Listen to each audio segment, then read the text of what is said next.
салом шунавандаҳои гиромӣ, ба таваҷҷӯҳи шумо гуфтори адабӣ аз рӯи асари қаҳрамони Тоҷикистон устод Садриддин Айнӣ ёддоштҳо дар қироати ҳунарманди халқии Тоҷикистон Ато Муҳаммаҷонов пешниҳод мегардад. гуфтори 25.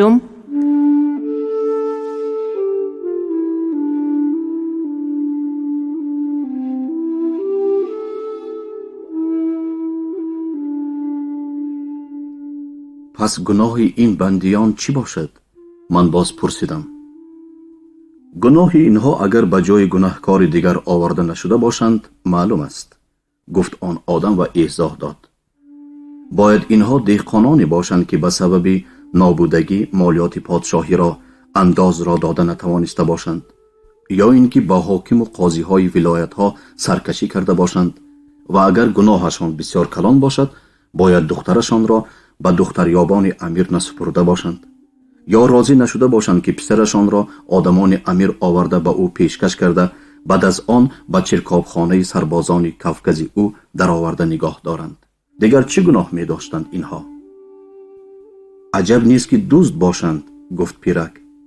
آن آدم زیر لب خندیده آهسته جواب داد. ممکن است، اما بیشترین دزدان در روز دستگیر شدنشان بسیار دیر مانند بعد از یگان ماه در زندان خوابیدن به واسطه رشوه و پاره خلاص شده باز در پی کار خود دزدی رفتن میگیرند. خوشبگی بعد از معین نمودن کی بودن بندی به مرغزبان اشارت کرد. آنها لباس روی آن بندی را کشیدند. یک مرغزب قد پست غلچه او را با پشتش گرفته خم شده ایستاد. دو مرغزب از طرف پیش بندی بردار دستها و پاهای آن بندی را محکم نگاه داشتند. یک مرغزب کرته بندی را برزده به گردنش آورده ماند که تخت پشتش از پس گردن تا زیر میان تماما گشاده شد. دو مرغزب دو چوبی الغی را به دستشان گرفته در دو طرف بندی پشت برهنه راست ایستادند. در این وقت موزیکانت‌های سربازان در هوای یک کریز اسباب‌های موسیقی ملی را به نواختن درآمدند. دو مرغزب چوبدار از دو طرف بندی به پشت برهنه او زدن گرفتند. آنها بندی را چنان که آهنگران دو کسه شده آهن را بر روی سندان با خایسک میکوفته باشند با نوبت سخت میزدند و در وقت از پشت بندی برداشته شدن چوب یک مرغزب چوب مرغزب دیگر آمده به جای وی میرسید. بندی فریاد میکرد، اما در زیر صدای موسیقی سربازی چی گفتن او به تماشابینان معلوم نمیشد. تماشابینان همین را میدیدند که در وقت برداشته شدن هر چوب پوست پاره های پشت بندی به آن چوب چسبیده از جایش میخیست و از جای جراحت چکره های خون به هر طرف پاش میخوردند. بعد از 75 چوب زده شدن با اشارت خوشبگی چوب ها در هوا باز ایستادند و بندی بردار بندی مجروح شده را به زمین پرتافت. او مانند مرده در پیش پای میرشب و مرغزبان میخوابید. دو مرغزب از پاهای مجروح کشاله کرده او را به طرف درون دروازه ارک بردند. اکنون او را در آبخانه زندان درون راهروی ارک انداخته حبس میکنند، گفت آن آدم میان سال که به ما نزدیک نشسته بود. نوبت جزا دادن 3 بندی دیگر رسید. آنها را هم یگان یگان مانند بندی اول زده به آبخانه بردند و نوبت مشق سرباز رسید. سرکرده سربازان به واسطه کرنیچی خود با کرنی یک فرمان داد. کماندیرهای میده موافق آن فرمان به تودچه های خود زبانی فرمان دادند. زبانی کماندهی آنها را ما نمی فهمیدیم. می گفتند که به زبان روسی فرمان می دهند، اما روسیدان ها می گفتند که زبانی کماندهی آن کماندیران به زبان روسی هیچ مانندی ندارد. زبانی کماندهی هر چیزی که باشد سربازها با وی حرکت های گوناگون می کردند. یک توده 8 کسه با یک قدم از پیش ما می گذشت. کماندیر از پشت با آواز بلند مد کشیده فرمان داد: نمیستی. توده با شنیدن این فرمان قدم خود را تیزتر کرده رفتن گرفت. کماندیر آتشین شده دوان دوان به پیش توده گذشت و توده را از راه رفتن باز داشته بر روی هر کدام آنها یک ترسکی زد و با آنها گفت: پدر لعنت ها، 1 سال است که یاد می دهم، یاد نمی گیرید. و باز مد کشیده اما با آوازی پستر گفت وقتی که نمیستی گویم ایستتان. یکی از تماشابینان به دیگری گفت معلوم می شود که معنی زبان روسی چپه زبان تاجیکی بوده است. در ما اگر به کسی گویند نمیستی معنیش رفتن گیر گفتن است. بعدها به من معلوم شد که این کمند در روسی نمیستی بوده است. بعد از به پایان رسیدن مشق میده توده ها کرنیچی با فرمان سرکرده یک کمند عمومی داد. میده کماندیران موافق آن فرمان همه برابر و یک باره به تودچه های خود فریاد کشیده فرمان دادند لپل چو به جای نپل چو. همه توده ها ملتق هاشان را به کتفشان گرفتند و با یک فرمان دیگر چارتگی قطار شدند. موزیک هوای مرش نواخت و سربازها هم با کمند مرش از میدان برآمده به طرف میدان مشق بیرون شهر رفتند. من ترتیب سرباز مشقدهی کماندیران امیر را در قسم دوم داخونده در بابت یهودی کوزکش به طرز مثال عکس کنانده‌ام. بعد از خالی شدن میدان ریگستان از سربازان توام فروشانی که توامهای خود را در دست داشته در آن طرف کوچه پیش میدان ریگستان در قطار تماشابینان راست ایستاده بودند یک باره به طرف میدان ریگستان دویدند. در دست بعضی آنها لگنهای پر از کلپاچه، در دست بعضی لعلی شهلود و حسیب، در دست بعضی دیگر دیگ و کوره تخم برگ پزی و مانند اینها بود. اینها یکدیگر را پهلو زده پیش می دویدند که در میدان برای خود جای خوبتر و سازتر را به دست درآورند. در همین وقت از رهرو ارک در خانچیان نمودار شدند که آنها با رخصت جناب عالی به خانه خود برمیگشتند. با نمایان شدن آنها سیزهاشان اسبهاشان را دوانده و برای پیش گذشتن از یکدیگرشان با هم زد و خورد کرده به پیش تختپل رسیدند. سپاهیان در خانچی از یکدیگر پیش دویده هر کدام آنها کوشش میکرد که از هم پیشش پیشتر به اسبش سوار شده از ریگستان پیشتر برآید، چون که این کار درجه قابلیت حربی آنها را نشان میداده است.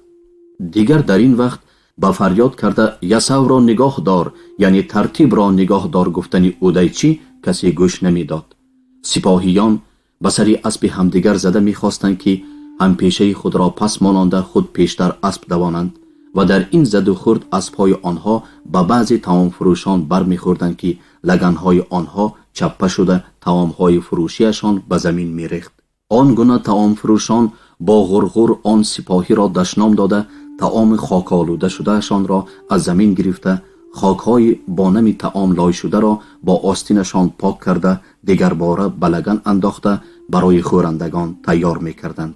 تا برآمده رفتن سپاهیان از میدان طعام فروشان آن میدان را تا پیش تختپل با لگن کوره و با دیگ و طبق خود پر کردند.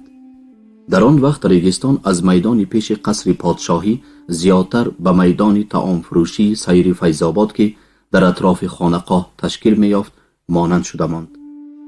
طعام فروشی سیر فیض‌آباد در اولتر این قسم یادداشت‌ها تصویر یافته است. لیکن طعام فروشان هنوز آسوده نشده بودند. آنها اکنون روی کاری طعام فروشی خود را راست کرده بودند که از طرف بالای حوض مشکابان ارک پیدا شدند. هر کدام آنها به بالای زین وسیع چوبین هر خری مست 2 مشک آب را بار کرده پیش می راندند.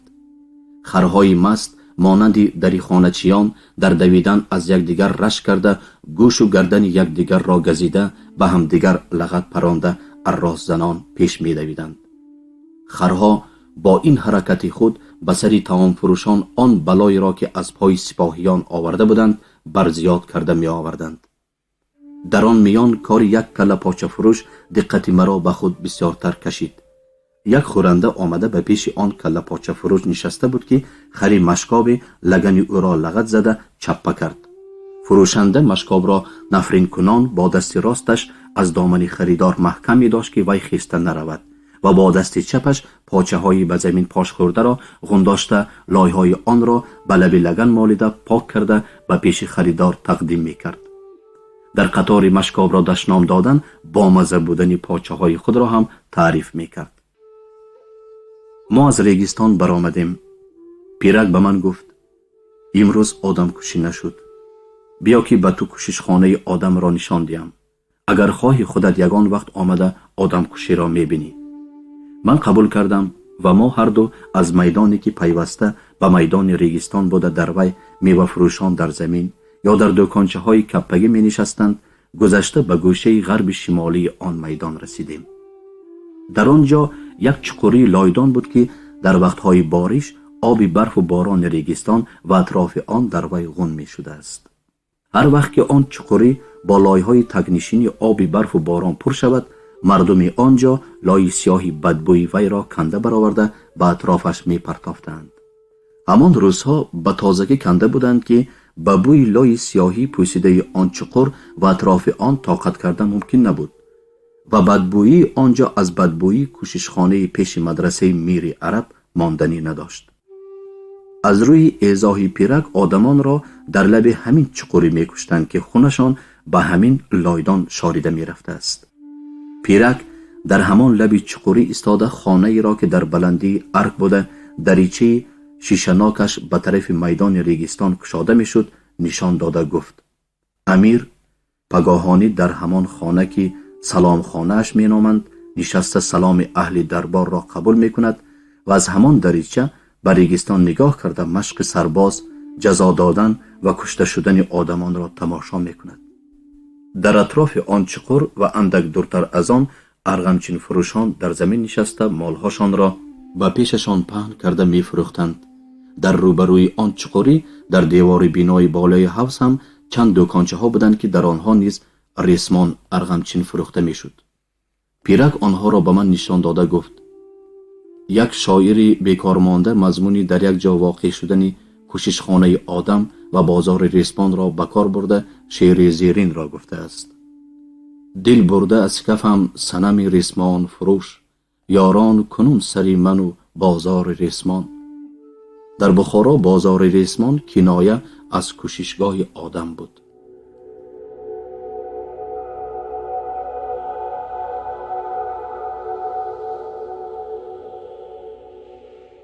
حاجی زاکربای غوزه جلاب و کمپیری 70 ساله. یک روز دوشنبه بود. من در لب غربی صحن بیرونی مدرسه میر عرب در روبروی دروازه مسجد کلان می نشستم. آن روز بازار غوزه آرام بود. شاید به سبب فردای روز بازار کلان بودنش باشد آن روز در آنجا نه خریدار بود نه فروشگار. فقط چند قنار غوزه در بازار می خوابیدند که گویا منتظر کشانده بردن صاحبشان بودند. در لب صحن مدرسه در نزدیک جایی که من نشسته بودم قنار پهن کرده 3 کس بر روی وی نشسته چای می نوشیدند و نان می خوردند. یکی از آنها حاجی زاکربای نام غوزه جلاب مشهور گلابیانی بود که عمرش از 60 گذشته به 70 نزدیک رسیدگی بر این می نمود. نام اصلی این آدم زاکربای باشد هم سال گذشته به سبب به زیارت مکه به حج رفته آمدنش به نام او یک کلمه حاجی هم همراه شده بود. دویومی از آن 3 نفر یک جوان 22 ساله بود که اکنون موی سبز کرده بود. نام این جوان هاشم بوده از همسایه های حاجی زاکربای مذکور از دیهه گلابیان بود. این جوان در بازار غوزه پله برداری میکرد و در وقت نبودن ترازوداری هم از دستش می آمد.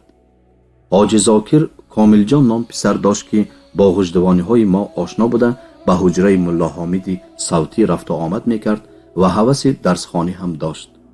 به این مناسبت من با کارهای او یک درجه آشنا شده بودم. غجدوانیان حاجی زاکر را در غوزه جلابی بسیار ناانصاف بود می گفتند و علاوه می کردند که اما بعد به حج رفته آمدنش از گناههایش توبه کرده شیخا برین خدا ترس و پرهیزگار شده است. من هم مانند غجدوانی هایمان از حج آدمی پاکیزه شده آمدن او را باور می کردم. سیوم آن آدم ها مراد پختکش نام یک آدمی 70 ساله قامت خمیده سفید چهره بوده چینهای رویش پوست سیبی خام خشک را به نظر نمایان می کرد.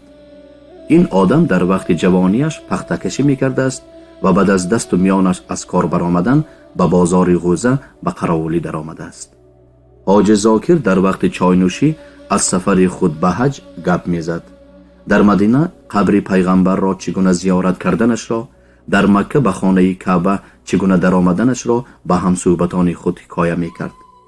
نظر به قول او که از شیخ عرب ها نقل می کرد هر کس که به خانه کعبه در آید از همه گناهانش تماما پاک شده از مادر نو زایدگی برین می شده است. در همین وقت به بازار غوزه یک کمپیر آمد که به سر فرنجی پاره پاره شده و در دست عصایی داشت. او یک خری مسلوخ را پیش انداخته می آمد که بر بالای وی در یک جوال تخمینا 3 فوت برین غوزه بود. کمپیر به بازار در آمده در آنجا کسی نبودن را دیده به عصایش تکیه کرده حیران شده ماند. حاجی زاکر به هاشم گفت خیز غوزه این کمپیر را برکشیده به جوال من انداز، لیکن چنان برکش که خرج امروزه چای نان و پول گوشت براید. اگر راست برکش می گفتید به جان خدمت می کردم حاجی امک، گفت هاشم.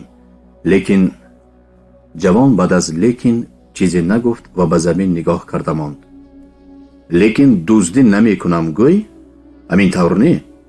گفته حاجی زاکر به هاشم سوال داد و آتشینانه دوام نمود. کی باز شیخ برسیسا شدی؟ دیروز مگر کمکک دزدی کردی؟ دزدی کردم و بعد از این هم میکنم، چون که دل غوزه سفید هم باشد دل بازار غوزگیان سیاه است گفتند. در میانه یک توده جلابان و ترازداران سیاه دل البته دل من سفید نمیماند، لیکن از این کمپیر دزدی نمیکنم، گفت جوان با آهنگ اندک تند و تیز. چرا؟ سوال داد حاجی زاکر تعجب کنانه. اگر این کمپیر کس می داشت به همین حال افتادگی خود به بازار نمی آمد. این کمپیر چنان بی کسی می نماید که اگر زنده ماند تنها پول همین غوزه خرج زمستانی او می شود و اگر مرد به خرج گور و کفنش می رود. من جان جوان دارم، من از دزدیدن خرج زمستانی یک کمپیری برجا مانده و از دزدیدن پول گور و کفن او می ترسم، گفت جوان. بسیار خوب. حاجی زاکر جامه رویش را کشیدن گرفته و جوان را مسخره داشته دوام نمود. در واقع از جان جوانت ترسیدنت لازم است. عجب نیست که از دعای بد همین کمپیر در خود همین شب مرده مانی. اما پیرها جان سخت می شوند، خصوصا بعد حج کرده از گناه ها پاک شده آمدن، گفت مراد پختکش سخن حاجی را بریده. حاجی زاکر بعد از برکلا گفته سخن مرد پختکش را تحسین کردن سخن اولی خود را دوام داد. خودم غوزه این کمپیر را موافق طبعم برکشیده میگیرم. اولش این که من از دعای بدی این کمپیر نمی ترسم. فرض کردیم که از دعای بدی همین کمپیر مرم هم امشب یک گوشت نخرد یعنی گوشت پهلو گوسفند خورده میمورم. حاجی زاکر جامه رویش را بر روی قنار گذاشته از زینه سن به بازار فرامد و آیسته آیسته پیش کمپیر رفته به گپ سر کرد. همشیره این غوزه اتان علقرق است یا غوزه پاکیزه؟ گویان پرسید. غوزه سنبولگی، گفت کمپیر و علاوه کرد. حالا ماهی میزان ندر آمده است و غوزه های بیوقتی اکنون شکفته ایستادند. در این وقت علقرق از کجا یافت می شود؟ عجب نیست که علقرق پارساله باشد، گفت حاجی زاکر و علاوه کرد. اگر اجازه دید بارتان را از خر فراورده بینم. اگر فرارید دعا میکنم، گفت کمپیر. از نبودن مدارم فراورده نتوانسته ایستاده بودم. حاجی زاکر جوال را از خر فراورده دهانش را کشاده دیده گفت. غوزه‌تان بد نیست، فقط از 2 آب مانده بوده است. کم پخته تر شده است. سنگ زیر نمی کند. هرچی هم باشد جلابان جان گفته می گرفتن که حیف که امروز در بازار خریدار نیست. چرا روزی بی بازار آوردید؟ اگر روزی بازار می بود به یگان جلاب فروخته داده به شما خدمت می کردم. حاجی زاکر دهان جوال را دوباره بسته به کمپیر چشم دوخته ایستاد. ظاهرا او هوای دهن کمپیر را می پایید. گور به سری بی آدمی شود، گفت کمپیر در جواب. مردم از شما هم پیرتر بود. با وجود این با جفت کسانه همین بهار این غوزه را کشت. بعد از کلان برآوردن خدا رحمت کند بندگی خدا را بجا آورد، مرد. من از وجه گور و کفن وی از بای دیه قرضدار شده ماندم. ارباب مالیاتی انداز را هر روز طلب می کند. خودم یک ماه باز روی دم گرم را ندیدم و از همسایه ها چند دانه نان قرضدار شده ماندم. انا همه اینها به بالای همین غوزه بار شده ماند. لیکن 15 روز باز یگان کس یافت نشد که این را به بازار آورده فروخته پول کرده به من دهد. از سرگپی کمپیر مگر دل حاجی زاکر تنگ شد که سخن او را بریده گفت: خب غوزه اتان را همین روز می فروشید یا نه؟ خریدار باشد البته می فروشم. دیده ایستاده اید که خریدار نیست. چرا در روز بی بازار آوردید؟ من هم به همین گپ جواب دادن می خواستم. گور به سری پیری شود گپم دراز شده رفته است، گفت کمپیر با آواز عذرخواهانه و دوام کرد: آخر من این سبیل مانده را به پشتم برداشته آورده نتوانستم. خر نیافتم. یک همسایه عطار 4 بازارگرد داشتم. وی فقط در روز دوشنبه به دادن خرش راضی شد. در دیگر روزها خودم بازار می روم گفت. ناچار انا همین روز آوردم. خب امروز خریدار نیست. اکنون چیکار میکنید؟ حاجی زاکر بای از کمپیر پرسید. الهی برکه یابید. ارزانتر باشد هم کور شود. به یوان کس فروخته دهید. من این سبیل مانده را به کجا گردانده میبرم؟ اگر گردانده برم البته دوباره به بازار آورده نمیتوانم. گور به سر بیکسی و نابودگی شود. اکنون وقتی بر روی تخته گرفتن کمپیر رسیده بود، چون که او خود را مانند مرده ای که به دست مردشوی افتد به دست حاجی زاکر سپرده بود. حاجی به کمپیر گفت: خب میلش، یک کاری ثواب میکنم. آدم ها مسجد و مدرسه می اندازند. من هیچ نباشد از خودم پول خرج نکرده دلی شما را به دست گیرم؟ الهی ایمانتان همراه شود. توی نبیره و عبیره هایتان را بینید. کمپیر دعا کنان سخن حاجی را برید. حاجی دوام نمود: من غوزه‌تان را ارزان نرخ نمی کنم. بعد از برکشش را معین کردن پولش را نقد از کیسه خودم می دهم. فردا روز بازار به یگان جلاب فروخته پول خود را می گیرم. میلش، پول من تا فردا مانند قرض حسنه به غوزه شما بند شود. خدا از جای دیگر می رساند. کمپیر حاجی را از تگ دل دعا می کرد و حاجی زاکر غوزه را از جوال به زغامه گرداندن گرفت. در وقتی که حاجی زاکر با کمپیر گفتگوی می کرد، مراد پختکش به هاشم گفت: در دهه ما بازارچه نسیم خرخور نام یک کس بود. او خرباز بود و خرهای خوبی هنگی نگاه داشته در میانه بخارا و وابکند و بخارا و مزار بهاءالدین کراکشی میکرد. سال گذشته او به یک فلاکت گرفتار شد. دزدان یک راهگذر را داشته به زمین او که جواری کشته بود در آورده همه چیزش را گرفته خودش را کشته پرتافتند. از روی شریعت هر جنایتی که در زمین کسی واقع شود اگر کننده آن جنایت معلوم نشود صاحب زمین گناهکار می شده است. بنابراین میرشب او را دستگیر کرده به زندان بخارا انداخت.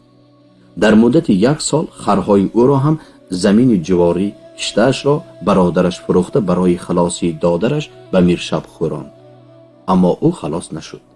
امروز شنیدم که از امیر حکم کشی او برآمده است. امروز میرشب به اکه خرخور گفته است: اگر همین شب 2000 تنگه آورده ندهی فردا پگاهانی دادرت کشته می شود. لیکن او 2000 تنگه آنسو ایستد 2000 پلیسیا هم یافته نمی تواند. مراد پختکش در آخری حکایت خود گفت: اگر من امیر می بودم به جای نسیم خرخور حاجی زاکر بای را می کشتم. این جلاد بیکارد هر روز خون چندین دهقان را می ریزد. آخر مال مومن خون مومن گفتند. حالا می خواهد که این کمپیر را هم کشد. در این وقت فریاد کمپیر شنیده شد. او می گفت: من خودم به دسته برکشیده آورده بودم. در ترازوی خورد برکشیدم. در بازار کم نبراید. حق ترازوبان و مشتک هم براید گفته قصدن وزنین برکشیده بودم. خب گویی که چقدر بود؟ گویان تو گفته حاجی زاکر به کمپیر دوغ میزد. یک تا برکشیدم. در ترازو سنگ 4 2 کیلوگی مانده برکشیدم. وقتی که هر ترازو رو با جوال می انداختم در یک طرف 1 دانه غوزه می ماندم. بعد از برکشیده شدن غوزه آن غوزه های برای گم نشدن شمار ماندگی هایم را شمرده دیدم. 124 یعنی 24 تا برآمد. این 124 41 گفتن است. آخر شما 16 41 برآوردید. حاجی زاکر کمپیر را حقارت کنان غوزه را به جوال کمپیر انداختن گرفت. او خود به خود گفت به خدمت تهمت گفتند که تماما راست است و به کمپیر خطاب کرده گفت مگر من برای تو را فریب دادن سال گذشته 4000 تنگه خرج کرده به حج رفته آمدم.